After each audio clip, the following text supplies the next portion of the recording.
The note was sitting on the kitchen counter when I walked in, propped against the fruit bowl like it was nothing. My aunt's handwriting, loopy, unhurried, the kind of handwriting that belongs to someone who has never once been in a rush. I picked it up. Sweetheart, had to leave early. Flight to Cancun was moved up. You know how it is, Aunt Bet is in the sunroom. She hasn't eaten much. There's soup in the fridge. Back in 10 days. Love you. That was it. No apology, no question mark at the end, asking if this was okay. Just instructions. Like I was the house sitter they'd arranged and forgotten to tell.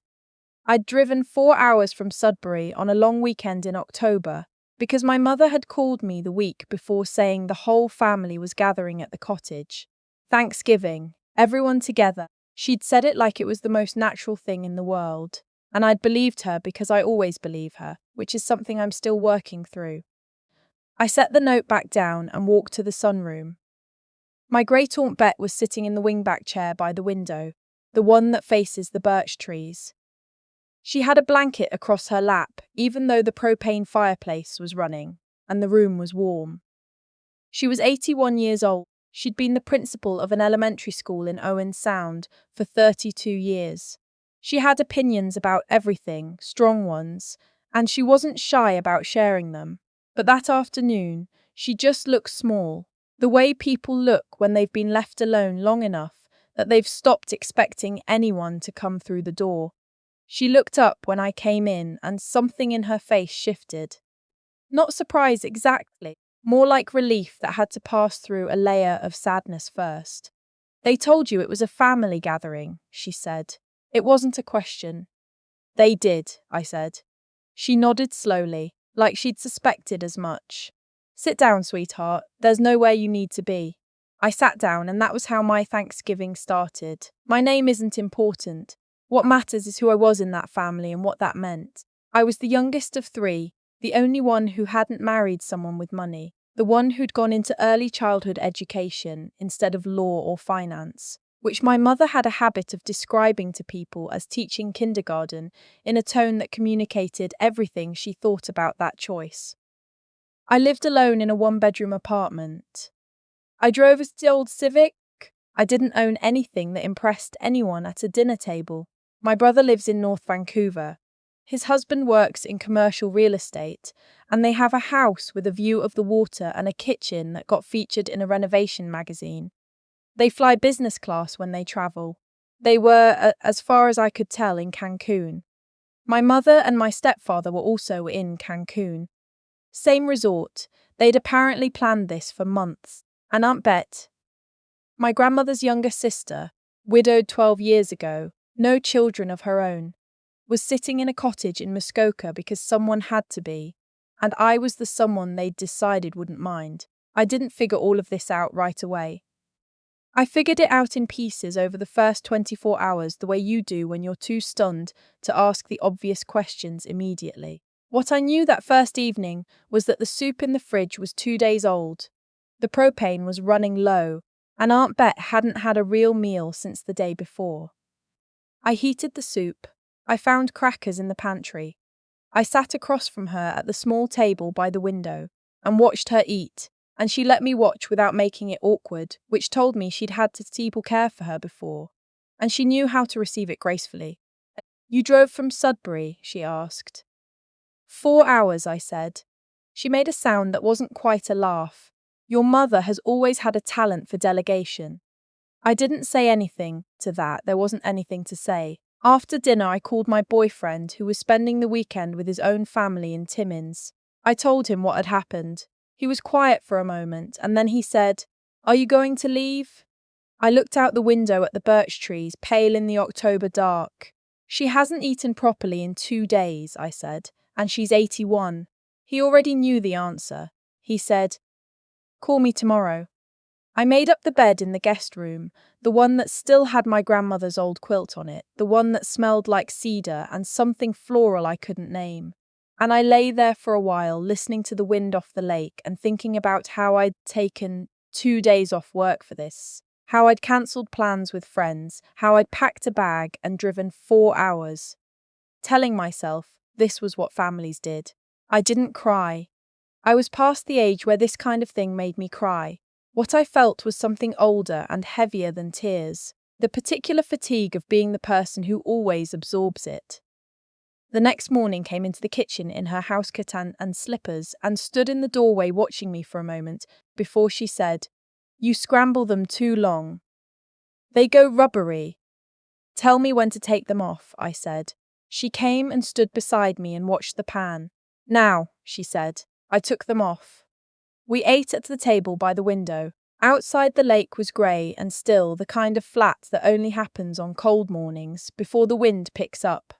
There were geese somewhere off to the left, audible but not visible. Aunt Bet drank her tea in small, careful sips and told me about the cottage, how she and my grandmother had come here every summer as girls, how my great-uncle Harold had proposed to her on that dock, how she'd taught herself to sail one summer in her 40s because Harold was afraid of the water, and she'd decided that wasn't her problem. I laughed at that. She smiled, pleased. "He was a good man," she said. "But he had limitations. Most people do. You just have to decide which ones you can live with." I thought about my family. I thought about my mother's particular limitation, which was the belief that love was something that flowed in one direction, downward from her, gratefully received, never owed in return. I thought about my brother, who wasn't unkind but who had a way of simply not noticing inconvenient things. I thought about myself and what my limitations were, and whether the willingness to absorb things was a virtue or just a habit I'd never examined. "Did you know they were planning to leave?" I asked. Aunt Bet set down her tea. "I suspected," she said. "Your mother mentioned Cancun in September. She didn't say I'd be alone. I assumed there was a plan I wasn't part of. There usually is." "I'm sorry," I said. "Don't apologize for your mother." She picked up her tea again. "It's not your debt to pay." That's the kind of thing she said. Short, clear, final. She'd spent 32 years in front of children who needed things to be simple and direct, and it had shaped the way she talked even now. We did the dishes together. She washed, I dried. She told me where things went and I put them there. It was the most peaceful hour I'd had in months. The 10 days went like that. I'd planned for 3.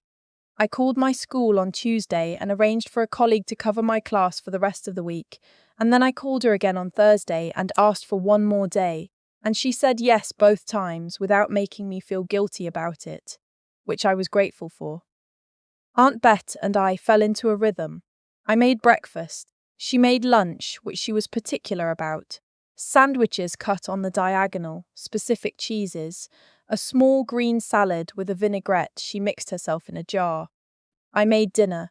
She washed up after. We walked in the afternoons, along the gravel road that runs beside the lake, slowly because her knees weren't what they used to be, and quickly because I have long legs and tend to rush, so we met somewhere in the middle. She talked about my grandmother a lot. They'd been close their whole lives, the way some sisters are. Not always easy, not always kind, but fundamental to each other. My grandmother had died 4 years earlier. Aunt Bet still missed her with a directness that I found both painful and beautiful. She didn't soften it. She'd say, "I miss her today," the way you'd say it's cold today. A fact, present tense. She asked me about my work, real questions, what the children were like, what I found hard, what I found rewarding. She listened to the answers with the full attention of someone who has spent a career understanding that what children need most is to feel heard, and who had applied that understanding to everyone ever since. She asked about my boyfriend. I told her about him, that he was an electrician, that he was patient and funny, that he'd been trying to convince me to move to Timmins, which I was resisting because I liked Sudbury and I didn't want to be the one who moved. She nodded. "Is he worth moving for?" "Maybe," I said. "Then tell him that," she said. "Don't make him guess. I don't want to move." "That's a different sentence than maybe," she said. And she was right. I talked to my boyfriend every evening. He asked how she was, how I was, whether my mother had called. My mother had not called, not once in 10 days. My brother had sent a single text on day 3 that said, "Heard you're at the cottage, hope all is good," with a wave emoji. I had not responded. My stepfather texted on day 7 with a photo of a beach, and the words "beautiful here." I put my phone face down and went to see what Aunt Bet wanted for dinner. On the 8th day, she asked me to help her go through some boxes in the storage room. Old things, Harold's things, mostly. Books he'd loved, a tackle box, photographs. She wanted to sort what to keep and what to let go, and she'd been putting it off because she didn't want to do it alone. We spent the afternoon on the floor of the storage room with the overhead bulb and a space heater and 2 mugs of tea that went cold. She cried twice, briefly, and then stopped and kept going. I didn't say, "Are you okay or do you need a minute?" I'd learned from watching her that she didn't want to be managed. I just stayed close and handed her things when she reached for them. Near the end, she found a folder of papers she hadn't expected. She looked at it for a moment without opening it.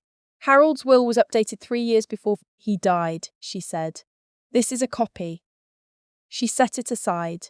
He made sure I was taken care of. He was meticulous about that. He said he never wanted me to have to depend on people who might not show up.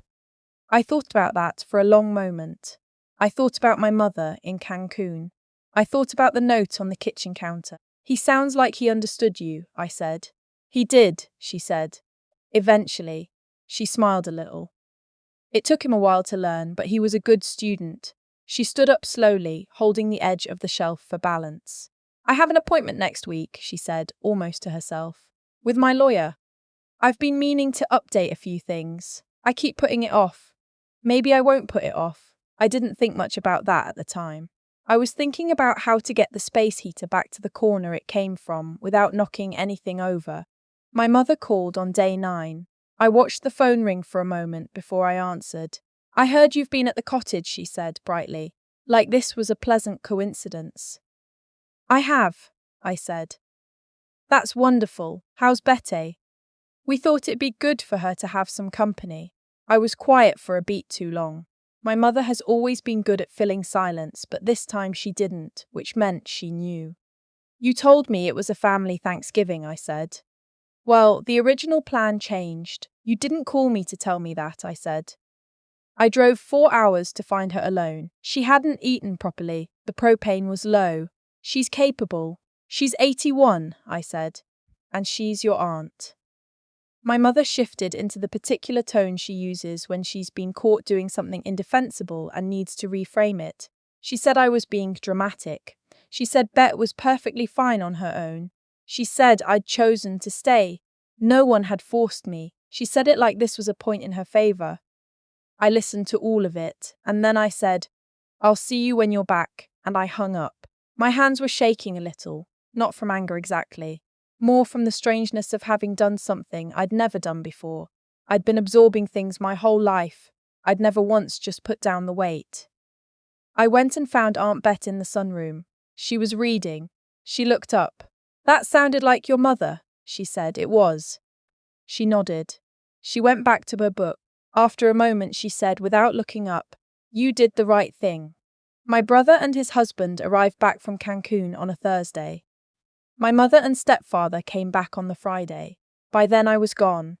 I'd left Aunt Bet on the Wednesday, after she'd assured me 6 times that she was fine, and arranged for a neighbour to check in daily and confirmed her appointment with her family doctor that she'd rescheduled twice and now intended to actually keep.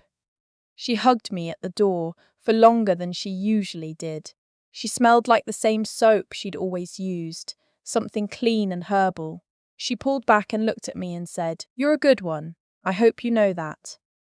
I drove back to Sudbury in the rain. I called my boyfriend from the highway. I told him I'd been thinking about the moving question. And? He said. I still don't want to move, I said, but I think maybe you could move here. He laughed. He said he'd think about it. He thought about it for about 3 days, and then he said yes, and that's a different story. But it started there. The call from Aunt Bet's lawyer came 11 months later. It was a Tuesday afternoon in September.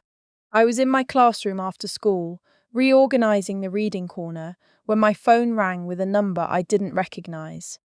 The lawyer introduced herself. She said Aunt Bet had passed away in her sleep the previous week. I knew this, the family had been notified, and that she was calling to discuss the terms of the estate as they related to me.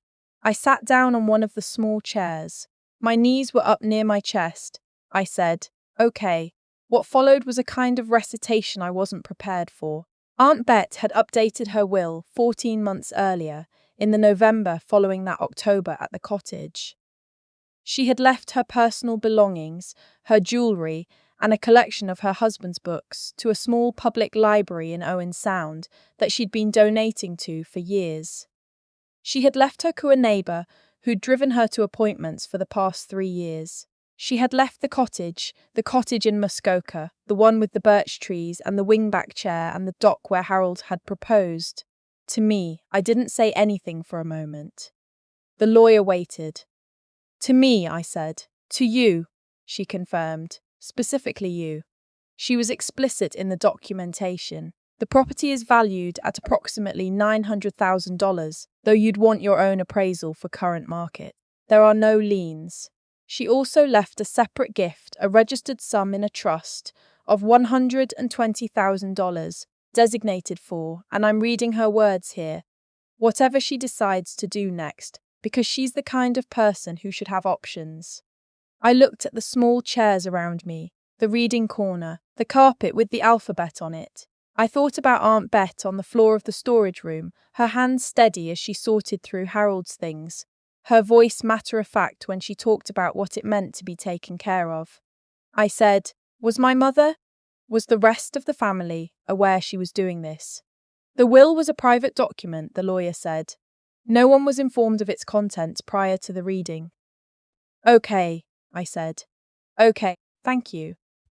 I sat in the small chair for a while, after she hung up. I wasn't sure what I felt, exactly. It was too large to feel quickly. My mother found out the following week. The estate lawyer had sent documentation to all relevant parties, which meant my mother had received a copy of the same information I had, with my name where she'd perhaps expected her own, or my brother's, or at least a more equitable distribution. She called me 3 times in one afternoon. I let the first 2 go to voicemail. I answered the third. "Did you know about this?" she asked. Her voice had that particular quality. Tight, controlled, the voice she used when she was working hard not to say what she actually wanted to say. "No," I said. "I found out last week. She left you the cottage," my mother said. "The cottage where our whole family—" "Your whole family was in Cancun," I said. She stopped. "I was there," I said, "for 10 days. I made her eggs and walked with her and helped her go through Harold's things. I was there because you weren't, and you weren't because you'd decided I'd be fine with it. That's the whole story." My mother was quiet for a long moment. I waited, the way she'd taught me to, except that this time I was waiting for myself, not for her. "I didn't know she was going to do this," my mother said finally. "I know you didn't," I said. "It's not fair," she said. "No," I said. "A lot of things haven't been." I didn't say it meanly. I said it because it was true, and because it needed to be in the room between us, and because I had come to understand that fairness, in families like mine, had always been the thing the person holding the note decided. She hung up without saying goodbye. I expect that. My brother called the following evening. He was more measured than our mother. He'd had 24 hours and the good sense to think before he called. He said he understood why Bet had made the choices she made. He said he wasn't angry with me.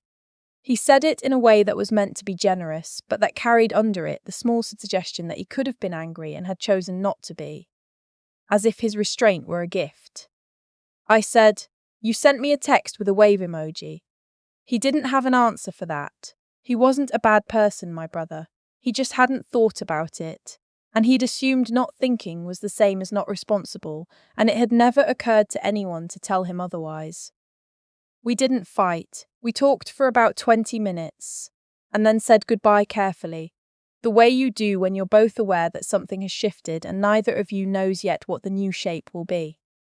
I own the cottage now. That sentence still takes a moment to land when I say it. I went up in early November, just me and my boyfriend, after the leaves were mostly down and the road was quiet.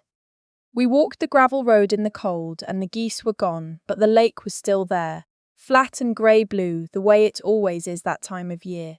And I stood on the dock where Harold proposed to Bet it in some year song before I was born. And I looked at the birch trees, and I thought about all the ways a life can surprise you. The wingback chair is still in the sunroom. I didn't move it. I sit in it sometimes and drink tea and think about what it means to show up. Not dramatically, not with sacrifice. Just consistently. Just being the person who comes through the door. Aunt Bet understood something I'm still learning, which is that love isn't announced, it's demonstrated. And the people paying attention are the ones who notice the difference. I have options now. She gave me that. I don't know yet exactly what I'll do with them. Maybe fix the dock, maybe save it, maybe something I haven't thought of. What I know is that I'll make that choice myself, without waiting for someone to tell me what I'm allowed to want. That part, I think, was the actual inheritance.